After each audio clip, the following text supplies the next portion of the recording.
Likas sa mga Pilipino ang mangarap. Lahat susubukin. Buong pagkatao itataya. At matapos harapin ang mga hamon ng buhay, ang mga Pinoy iisang tahanan ng inuuwian. Ang bahay ni Kuya. Hello, Philippines! 6 na beses nang binuksan ang Pinoy Big Brother House sa lahat ng mga Pilipino. Bawat housemate, nasubok ang kakayahan at pagkatao. Dahil kay Kuya, mga pangarap ay nakamit at mga buhay ay tuluyang nabago. At ngayon, sa ikapitong pagkakataon, muli na namang masisilip at masusubaybayan ang teleserye ng totoong buhay, ang Pinoy Big Brother Season 3, Double Up!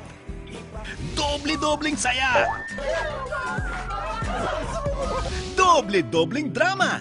Alam mo yung respeto, hindi yan ini-impose, Marie Chris. Ini-earn yan.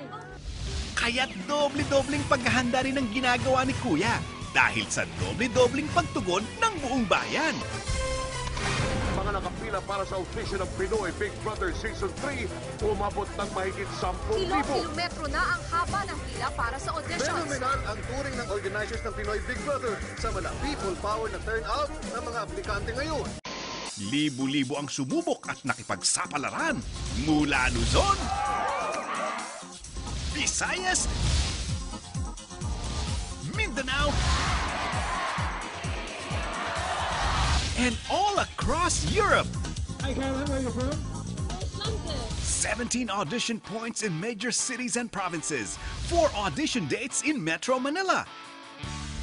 57,824 people dreamt to be part of the biggest reality show in the Philippines. The biggest turnout in the history of Pinoy Big Brother. Doble-dobling challenges, excitement at surprises ang haharapin ng bagong housemates. Mga karaniwang Pinoy na kikilalanin ng buong sambayanan.